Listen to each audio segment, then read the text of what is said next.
నా చెల్లెలు రోజమ్మ మంచిది, మీకు మంచి చేస్తుంది, ఆమెకి ఓటేయండి అని చెబితే మీ అందరూ నన్ను ఆశీర్వదించారు.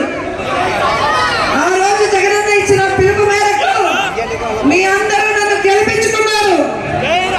ఈ రోజు జగనన్న ప్రభుత్వంలో మంత్రిగా కూడా పనిచేశాను.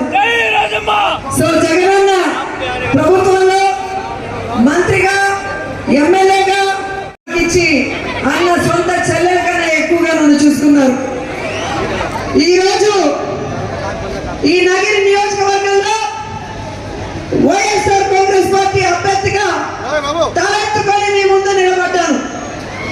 ఎందుకంటే 2 సార్లు గెలిపించిన మీకు గత ఎన్నికల్లో పార్టీ అధికారంలోకి వస్తే ఏం చేస్తామో మీకు చెప్పడం జరిగింది. ఆ రోజు ఏం చెప్పామో ఈ రోజు అంతకు మించి చేసి చూపించామని కూడా గర్వంగా చెబుతున్నాను. అందుకే ఈ రోజు తలెత్తుకొని మీ ముందు నిలబడగలుగుతున్నానని కూడా చెబుతున్నాను. ఈ నియోజకవర్గంలోని ప్రతి ఇంటి ఆశీర్వాదం పొందిన ఆడబిడ్డగా, ఈ నియోజకవర్గంలో ప్రతి కుటుంబానికి మేలు చేసిన ఆడబిడ్డగా, ఈ నియోజకవర్గంలో ప్రతి వర్గానికి తోడుగా ఉన్న ఆడబిడ్డగా, ఈ నియోజకవర్గంలో ప్రతి గ్రామానికి అభివృద్ధిని పరిచయం చేసిన ఆడబిడ్డగా, ఈ నియోజకవర్గంలోని ప్రతి నాయకుడు కార్యకర్తకి అండగా నిలబడ్డ ఆడబిడ్డగా, ఈ నగరి ప్రజల ఆశీస్సులు జగనన్న అండదండలతో ఈ నగిరి నియోజకవర్గాన్ని 5 సంవత్సరాల కాలంలో 30 సంవత్సరాల్లో గత ప్రభుత్వాలు, గత ప్రజాప్రతినిధులు చేయనంత అభివృద్ధి చేశానని గర్వంగా నేను చెప్పగలను. 2019లో మీరు జగనన్నని గెలిపించారు. ఆ రోజు ఏ నమ్మకంతో అయితే మమ్మల్ని గెలిపించారో ఆ నమ్మకాన్ని వమ్ము చేయకుండా రాష్ట్రంలో జగనన్న, నగిరి నియోజకవర్గంలో నేను మీకోసం కష్టపడి పనిచేశాం.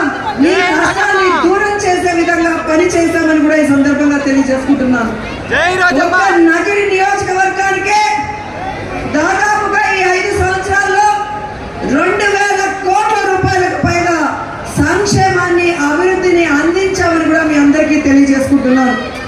ఈ నగిరి చరిత్రలో ఏ ప్రభుత్వ హయాంలోనూ 2000 కోట్లను నియోజకవర్గానికి ఇచ్చిన ప్రభుత్వం కానీ, తీసుకొచ్చిన ఎమ్మెల్యే, మంత్రి కానీ లేరు అని కూడా ఈ సందర్భంగా తెలియజేసుకుంటున్నాను.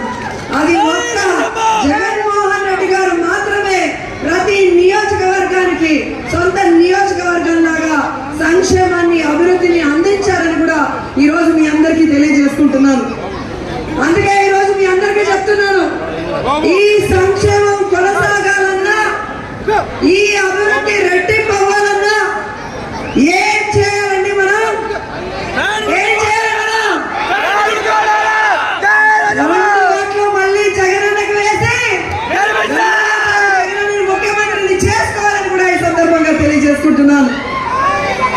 1వ తేదీన వాలంటీర్ ఇంటికి వచ్చి పెన్షన్ ఇవ్వాలన్నా, పేద ప్రజలకి ఇల్లు నిర్మాణం పూర్తవ్వాలన్నా, అవినీతి లేకుండా సంక్షేమ పథకాలు మీకు రావాలన్నా, సచివాలయ వ్యవస్థతో సుపరిపాలన, 25 లక్షలు ఒక్కొక్క కుటుంబానికి ఆరోగ్యశ్రీ అందాలన్నా, మీ పిల్లలకి ఇంగ్లీష్ మీడియం క్వాలిటీ ఎడ్యుకేషన్ కావాలన్నా, రైతులకి రైతు భరోసా 0 వడ్డీ రావాలన్నా, ఆడబిడ్డలకి అమ్మఒడి, చేయూత 0 వడ్డీ రావాలన్నా, 4 పోర్ట్లు నిర్మాణం జరగాలన్నా, ఎయిర్పోర్ట్ జరగాలన్నా, 17 మెడికల్ కాలేజీలు పూర్తి అవ్వాలన్నా ఏం చేయాలి? మళ్ళీ జగనన్నని ముఖ్యమంత్రిని చేసుకోవాలి. మీ అందరూ చూస్తున్నారు, ఎన్నికల ప్రచారం ప్రారంభమైన రోజు నుంచి మనమంతా ప్రతిరోజు టీవీల్లో, పేపర్లో గమనిస్తూనే ఉన్నాం. ఓవైపు జగనన్న సింహంలాగా సింగిల్ గా వస్తున్నాడు, కానీ అటువైపు చంద్రబాబు జగనన్నని ఢీ కొట్టే దమ్ము,